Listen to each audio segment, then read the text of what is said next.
Hello everyone. So আজি আপোনালোক সকলোকে মোৰ YouTube চেনেললৈ স্বাগতম জনাইছো। আজি এটা নতুন ভিডিঅ লৈ আপোনালোকৰ সন্মুখত আহিছো। ব্লগ কৰাৰ যদিও ইমান অভ্যাস নাই, তথাপিও আজি ট্ৰাই কৰিম ব্লগ এটা কৰিবলৈ। দেওপাহাৰৰ ওচৰৰে এটুকুৰা ঠাই আছে বাটাৰফ্লাই ভেলি বুলি টাউনশ্বিপৰ NRL টাউনশ্বিপৰ ভিতৰত। সো আমি আজি তালৈ যাম আৰু কেনেকুৱা কি দেখিবলৈ পাম সকলো এই ভিডিঅ'ত দেখাবলৈ চেষ্টা কৰিম।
বৰ্তমান আমি আহি পাইছোহি NRL টাউনশ্বিপত অৱস্থিত বাটাৰফ্লাই ভেলি।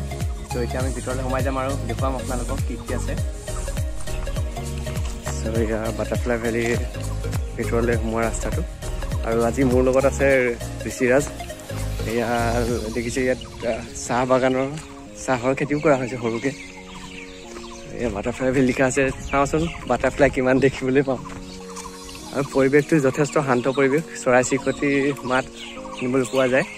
আচলতে দেওপাহাৰৰ কাষতে এই ভেলিখন বনোৱা হৈছে যাতে দেওপাহাৰৰ যিটো এৰিয়া অলপ এৰিয়া নুমলীগড় NRL কৰ্তৃপক্ষই ইয়াত লোৱাৰ বাবে এই ঠাইখনৰ জৈৱ বৈচিত্ৰ্য অটুট ৰাখিবলৈ মানে এই বাটাৰফ্লাই ভেলিখন নিৰ্মাণ কৰা হৈছে।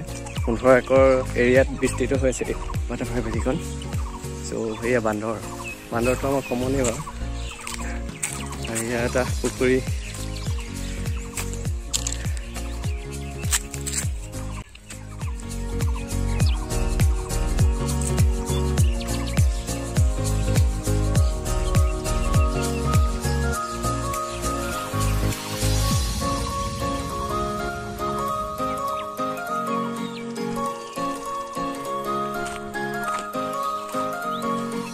চ' আমি আহি আছো বাটাৰফ্লাই ভেলিৰ ভিতৰত চাবলৈ চেষ্টা কৰিছোঁ পৰিৱেশটো।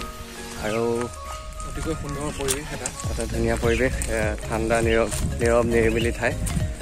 আৰু লগতে গছ গছনি যথেষ্ট পৰিমাণে গছ গছনি আছে।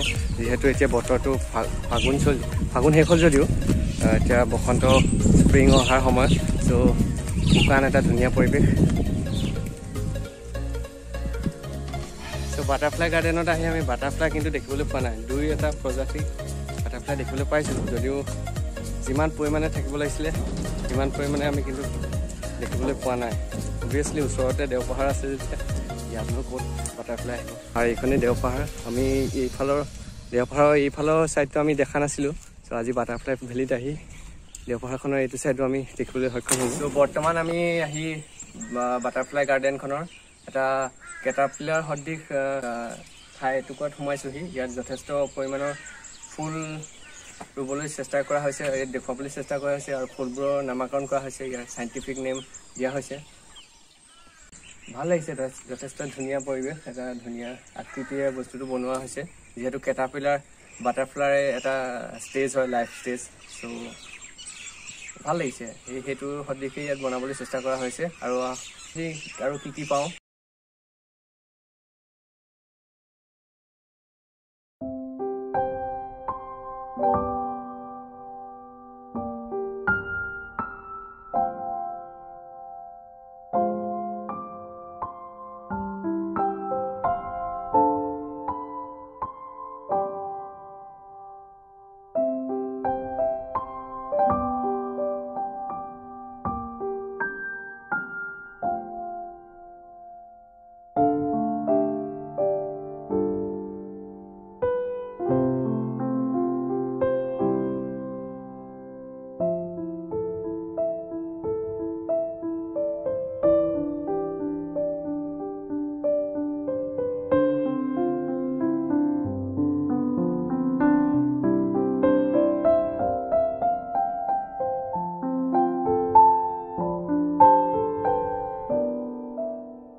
আমি চাই কমপ্লিট কৰিলোঁ butterfly গাৰ্ডেনখন।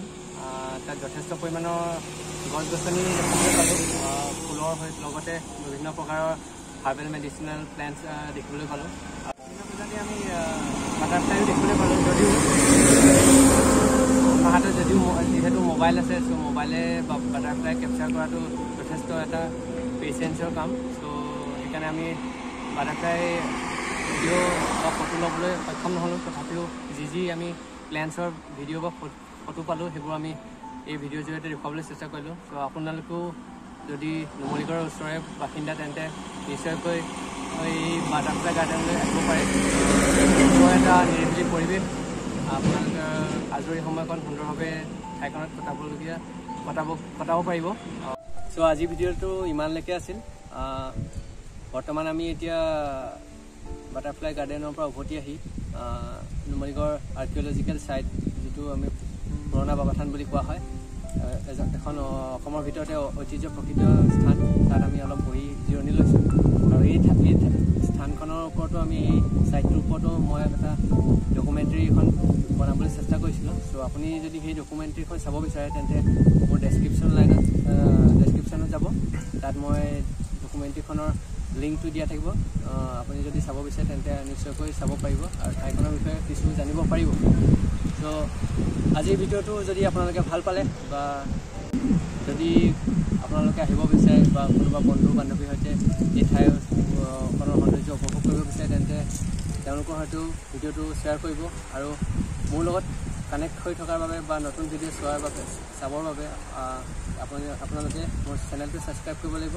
So' please like, share and subscribe my channel. And আজিলৈ ইমানতে। So' thank you and wish you all the best for your future.